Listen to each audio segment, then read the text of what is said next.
I thought we could pick up where we left off in this amazing book called Dinosaur.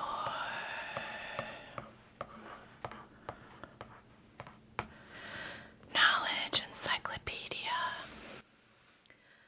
Over 60 prehistoric creatures as you've never seen them before.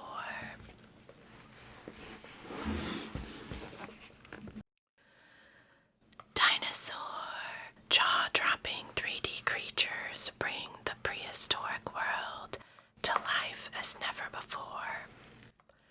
Journey back to the Mesozoic era, when fearsome dinosaurs roamed the land, menacing pterosaurs patrolled the skies, and the seas were filled with awesome reptiles. See every type of prehistoric animal in an unprecedented detail and with stunning realism. Find out how these fascinating creatures lived, why they died out, and what their fossil traces tell us. Let's take a look inside.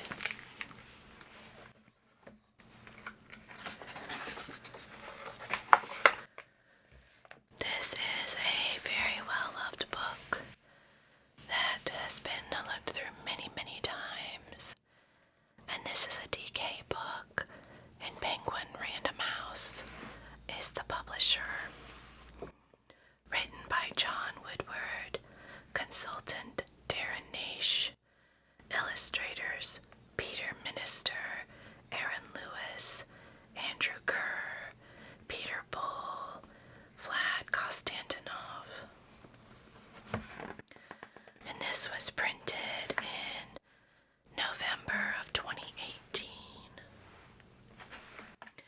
Now last time we left off with the Stegosaurus. So if you're interested, you can check out the previous video and see where we stopped. Today, we're gonna start with this terrifying creature, the Allosaurus.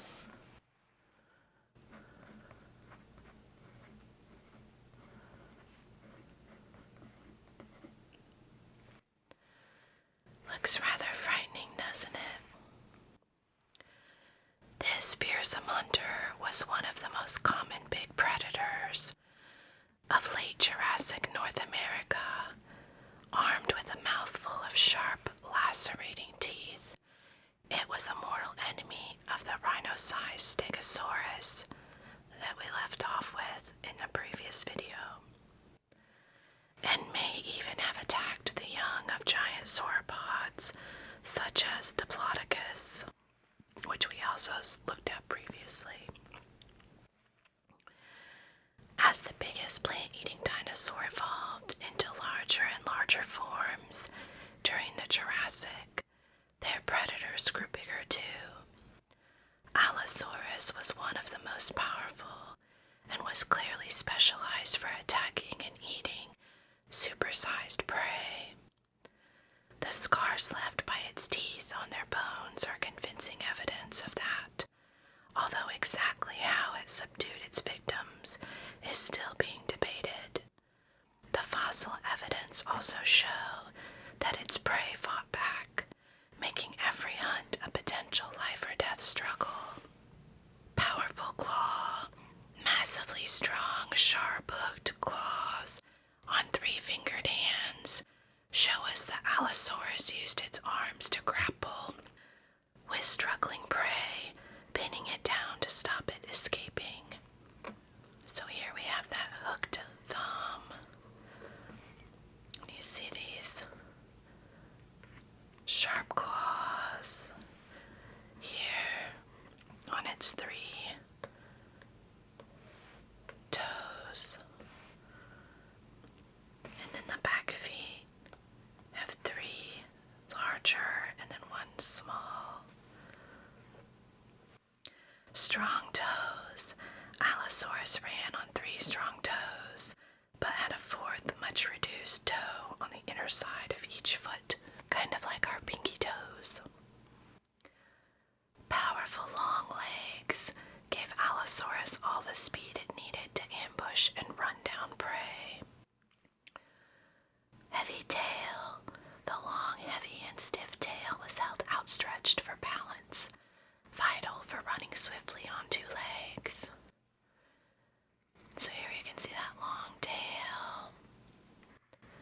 quite a muscular creature. And in this illustration, it's rather a speckled brown and cream color, a little bit of green in there, much camouflaged looking skin. And here it is with its very powerful jaws. And look at those sharp teeth sticking out. Knife-edged teeth. The strong but narrow skull was armed with more than 70 teeth, each with a sharp serrated edge, like that of a steak knife. The teeth were continually replaced, so they never got the chance to wear out and lose their edge. They have short horns, bony protrusions to help protect and support the front of the face above the eyes.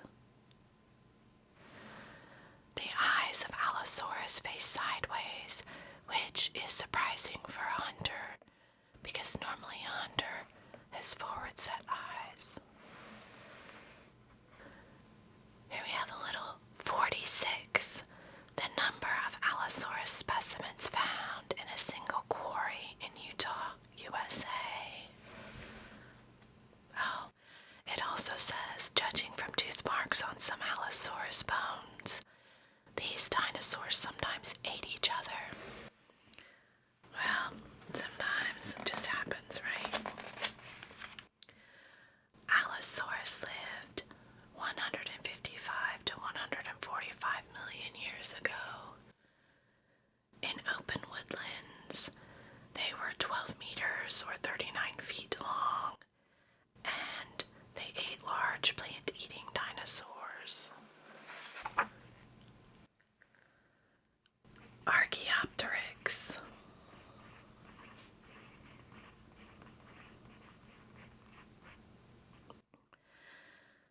When the first fossils of this animal were found in 1861, they clearly showed that it had feathers like a bird, but its bones were just like those of many small Mesozoic dinosaurs.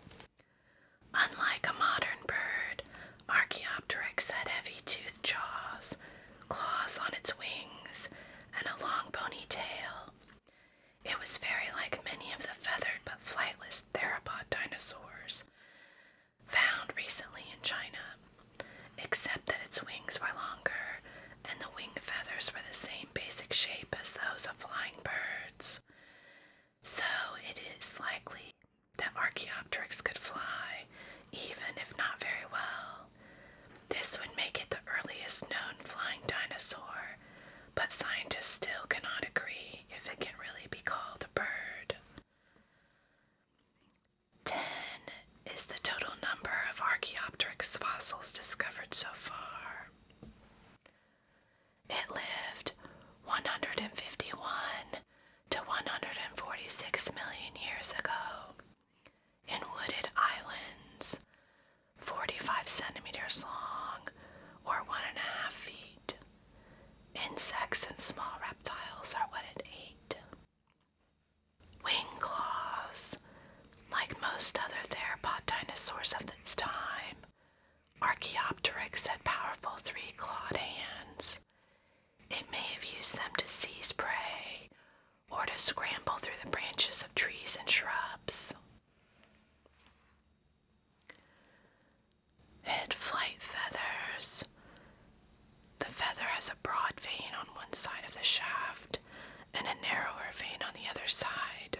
The wing feathers of modern flying birds have the same form, so it is almost certain that it was an adaptation for flight. In this illustration, it's rather a dark blue or black, similar to what you would see a crow or a raven. Its wings are spread like it's getting ready to fly, and it has its feet going up in the air like it's running to take off. It has sharp claws at the ends. hairs along its heel and leg. It actually has a tail with feathers, and then it has little tufts of feathers here. Its rounded mouth has tiny little sharp teeth and eyes on the side of its head. Perfect fossil. When this Archopteris died, it was buried in soft mud. Over millions of years, this hardened to form the very fine-grained Solnhofen limestone of southern Germany.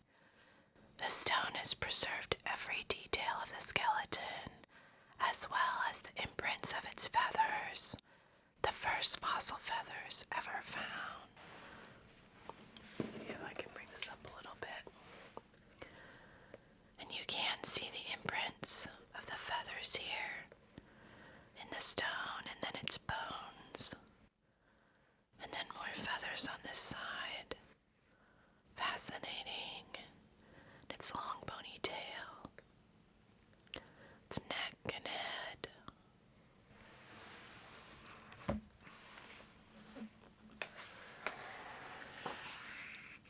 Ooh, now we're getting into the Cretaceous period.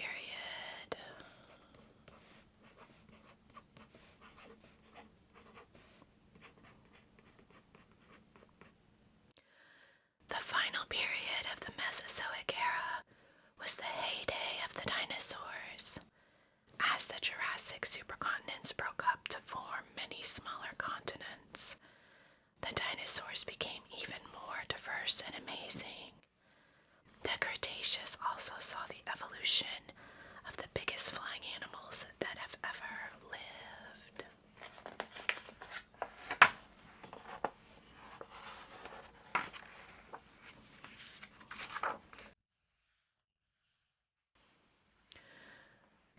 The Cretaceous world. About 145 million years ago, the Jurassic period extended with an event that caused the extinction of a lot of marine life, but had less impact on land. This marked the beginning of the Cretaceous, which lasted until the end of the Mesozoic era, 66 million years ago. During this long span of time, the continents split up even more, and life evolved differently on each landmass. This created a wider diversity of species, and in particular, it led to the evolution of many new types of dinosaurs. The climate was a time of mainly warm, mild climates, with remains of palm trees found as far north as Alaska. But towards the end of the period, average global temperatures fell, possibly because some continental regions had moved nearer to the poles. So the average global temperature during this time period was 18 degrees Celsius, or 64.4 degrees Fahrenheit. There were woodlands and arid scrub areas. The plants that we saw during that time period would have been ferns, conifers, ginkgos, and flowering plants. And here is how the land masses would have been laid out during that time. And the yellow outlines are where we are currently today. So you would have had this mass over here that would have been Eurasia. Africa had less land, more water. India is hanging out here in the ocean, and it's not quite fully formed yet. Or part of it's still underwater. Antarctica is kind of over this way, and Australia was attached to Antarctica at that time. South America is probably close to being where it is is currently. And really North America too, except for this large sea that cuts through the middle of North America.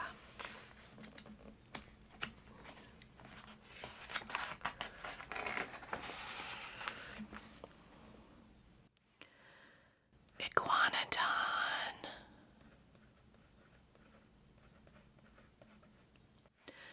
This elephant-sized plant eater was one of the first dinosaurs to be named back in 1825, when most scientists had no idea that such animals had ever lived.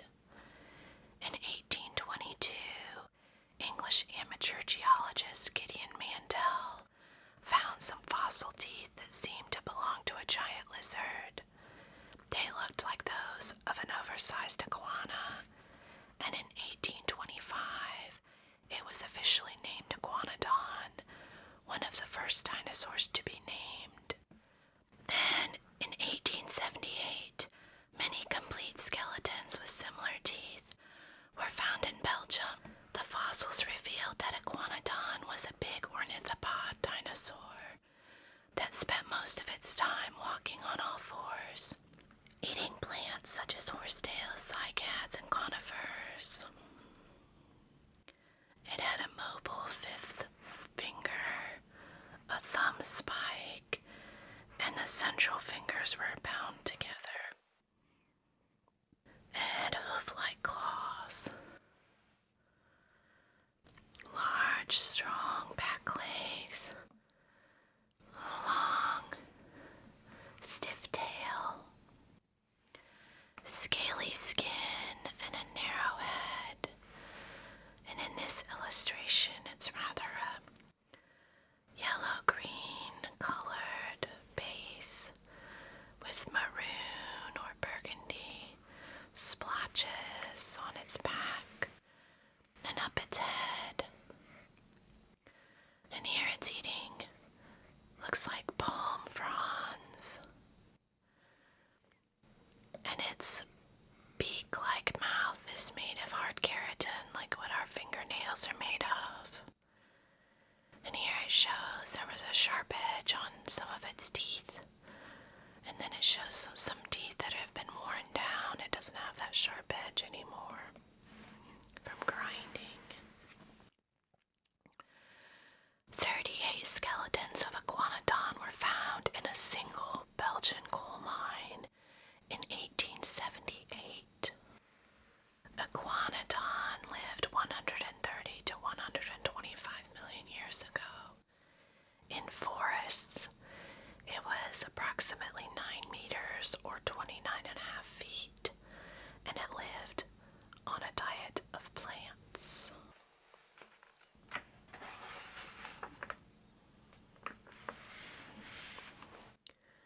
Well, this looks like an interesting creature. Kinda has a raccoon tail.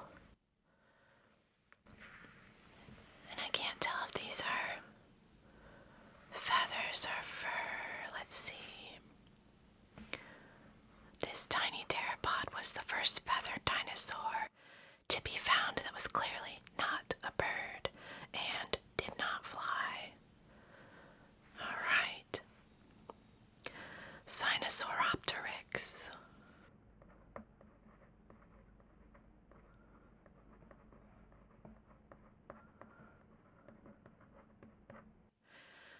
The fossils of this small, fast, agile hunter caused a sensation when they were discovered in China in 1996.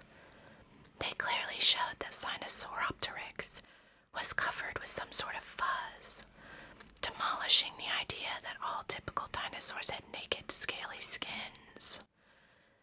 The bones of similar small theropods had been found in other parts of the world, but until the discovery of Sinosauropteryx, we had no idea that the living animals had fuzzy pelts.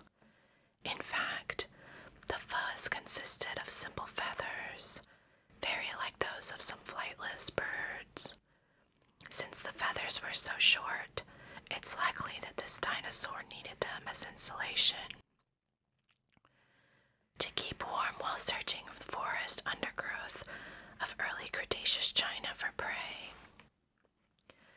So it had a feathery pelt. Under a microscope, the fossil fuzz has a wavy form that shows it was soft and pliable.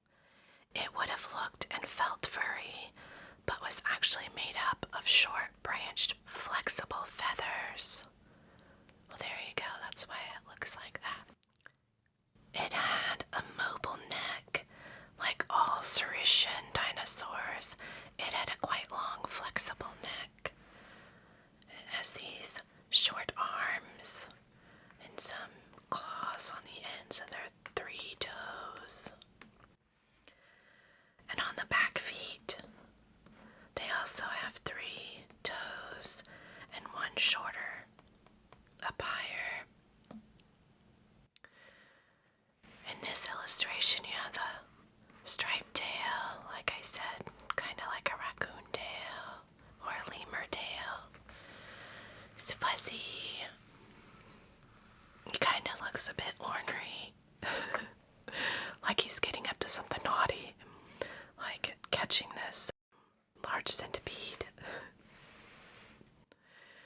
Sinosauropteryx lived 130 to 125 million years ago. It lived in forests, was 1 meter or 3 feet tall, and ate small animals. 64 is the number of bones in the extra long tail of Sinosauropteryx. So that's quite a long tail. Clear evidence. The fossil that caused the excitement was flattened by the weight of rock above, making some details difficult to discover, but the dark fuzz along the neck, back, and tail of the animal is obvious. Traces of the fuzz in other places show that it once covered the whole animal. Interesting, so you can actually see it in different places. I find that fascinating that some fossils are so amazing you can see feathers and fur and all of that.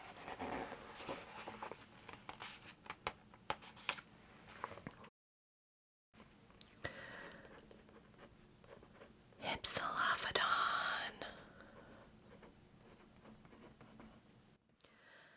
Small, light, and agile, this elegant plant eater was similar to many other small dinosaurs that lived alongside their giant relatives, staying well hidden from big predators.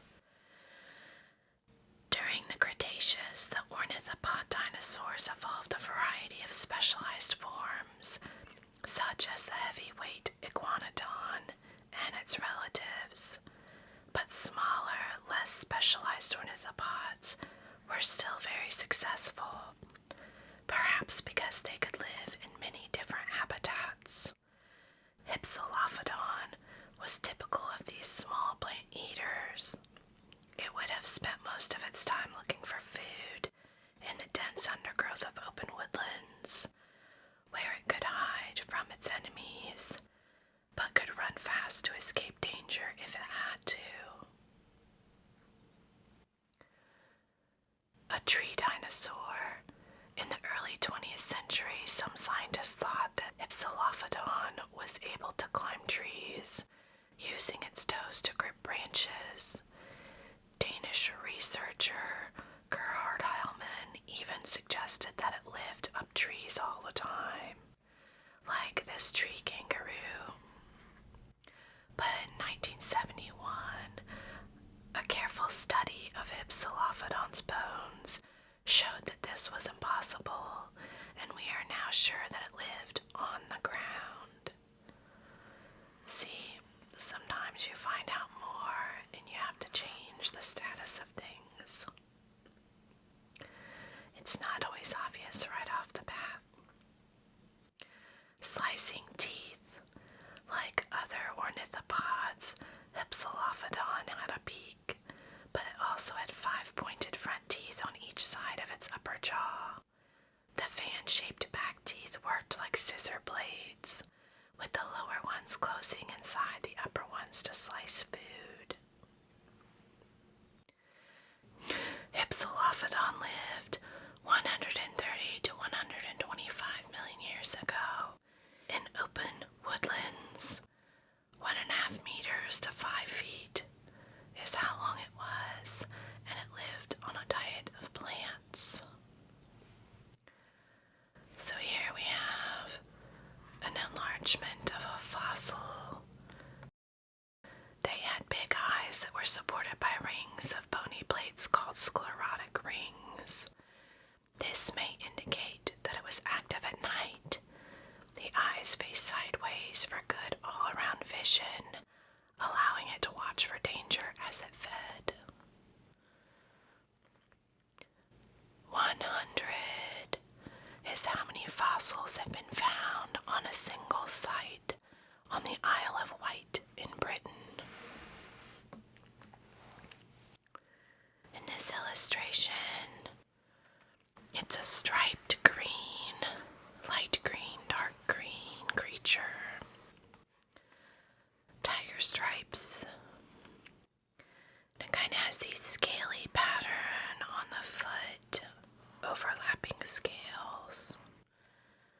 3 big toes and the 4th little one. And then actually its hands are very similar to ours. Kind of a thumb, first finger, longer middle finger, shorter and then even smaller last finger. Okay, now this is an interesting looking creature. I love the illustration for this one. Ctheorosaurus, a small early relative of giant horned dinosaurs, such as the famous Triceratops. The parrot-beaked Ctheorosaurus was one of the most common and successful plant-eating dinosaurs of early Cretaceous China, with at least 9 different species. The Ceratopsians were a group of ornithischian dinosaurs known for their horns and big bony neck frills. Most of them lived in the late Cretaceous. They were large, heavy animals that stood on 4 legs, but early types such as the Ctheorosaurus were much smaller and ran on their hind legs. Like all ceratopsians, Ctheorosaurus had a narrow beak and sharp back teeth that sliced its food like scissors. But its strangest feature was the flamboyant brush of long bristles that seemed to have sprouted from the top of its tail. So the tail bristles were similar to the long, fairly stiff hairs rising from the head of this crested porcupine, seen right here. They were probably used to enhance the ritual displays of rivals, and it's possible that only the males had them. Very, very colorful creature in this illustration. Green with blue and cream striping, rather like you'd see on a snake.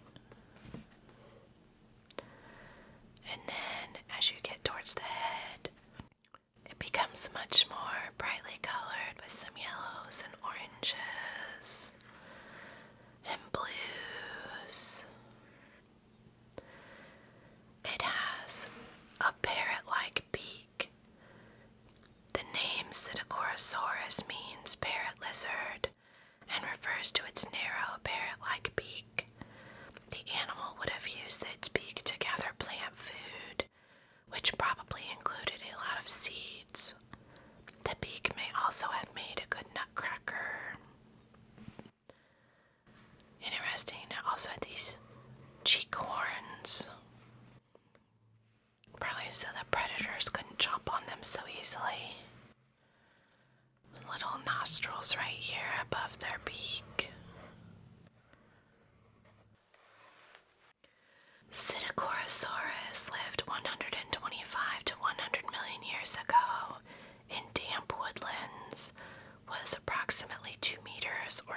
2.5 feet long and ate plants and seeds.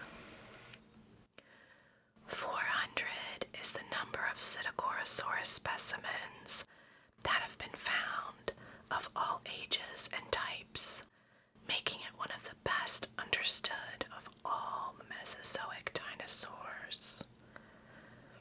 Well, I would say that's pretty important. And here we have a fossil. Look how complete it is with the ribs and the spine. There's patches of scaly skin. This is a close-up of the stomach contents. Small stones in the dinosaur's stomach helped grind tough seeds to a pulp and make them easier to digest, and those are called gastroliths. The back legs, and then the tail. The hind limb folded up beneath the body, so that's why it looks odd in the fossil. That was like it was all crouched up. Some of the tail bristles are 16 centimeters or 6.4 inches long.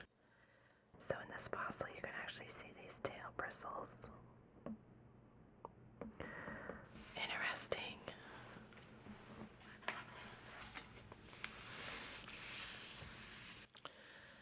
Oh my goodness, this is an interesting looking fella. Pterodostro.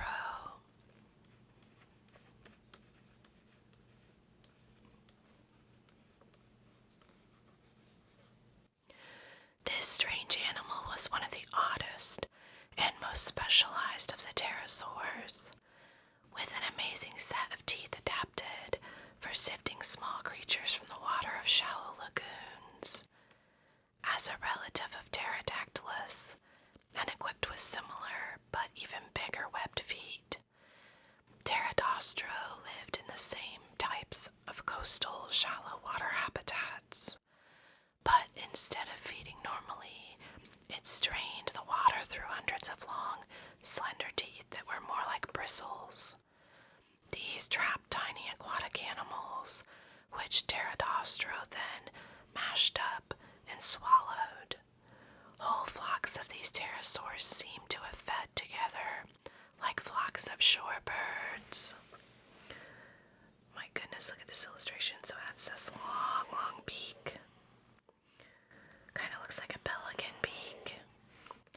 And then there's all these bristles on the inside that coat it. It has strong jaw muscles used to force water through these sieve-like teeth. Some scientists suggest that, like flamingos with the same diet, the tiny animals eaten by this pterosaur may have tinted it pink. It had clawed hands that they used for walking when not flying. It kind of looks like a baby bird with very small, fluffy feathers. The lower teeth were up to 30 millimeters or 1.2 inches long and shaped like flattened bristles, forming a comb-like row on each side. There were also hundreds of tiny teeth in the upper jaw, probably used to crush prey. So here's a fossil example of this interesting creature. Wow. And this is what it reminded me of: a whale, a filter feeder. The bristly teeth of Pterodostro are very like the fibers that line the jaws of filter-feeding baleen whales. These whales feed by straining water through the fibers. Many use their big, strong tongues as powerful pumps, and it's likely that Pterodostro used the same technique.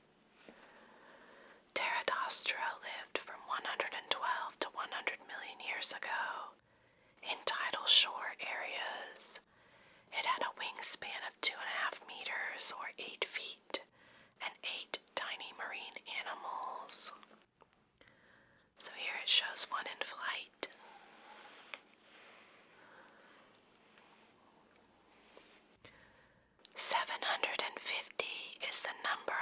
fossil specimens found so far in Argentina and Chile. 1,000 is the total number of teeth in the jaws of the pterodactyl.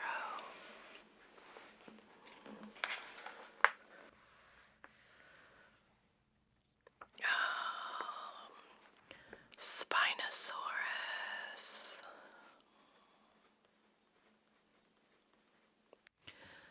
Longer and probably heavier than the mighty Tyrannosaurus rex, this gigantic theropod dinosaur may have been the largest land predator that the world has ever seen. This is one of the most exciting dinosaurs ever discovered, but also one of the most mysterious because only a few of its bones have been found. These show that it was a giant with a spectacular sail on its back, supported by specially extended vertebrae, the bones of its spine. The remains of its skull show that it had very long jaws, with sharp-pointed teeth. They're just like those of a crocodile, so it's likely that Spinosaurus preyed on fish by swimming in shallow water. Look at this big creature with its tail on the back. Up to a crocodile-like head. Those sharp teeth. Had a bony crest just above its eyes, down its snout. A little bit of orange along the edges. And it's mostly green, and then it kind of gets a patterned green on the sides. Turns into striping on the legs. It had fish-catching jaws. The upper jaw was like a crocodile's, with a crown-like array of long teeth at the front. Ideal for seizing big, slippery fish. Small pores in the snout may have held pressure sensors for detecting prey in murky water. It had curved claws, webbed toes, and scaly skin. Spinosaurus lived 112 to 97 million years ago. It lived in tropical swamps, was 16 meters or 52 feet long, and ate fish. And here's a neat illustration of what it looked like in the water. That's sail sticking out and eating. Dinosaur experts once assumed that Spinosaurus was shaped much like other big predatory dinosaurs, and that it had long back legs suited for walking and running on land. However, discoveries made in 2014 showed that Spinosaurus actually had very short back legs, as well as large spreading feet. These features indicate that Spinosaurus was almost certainly a swimmer and spent most of its time in large rivers and estuaries hunting fish. If it did walk on land, it may have done so on all fours. Spinosaurus most likely hunted the various giant fish that swam in the rivers and estuaries, such as giant sawfishes and coelacanths.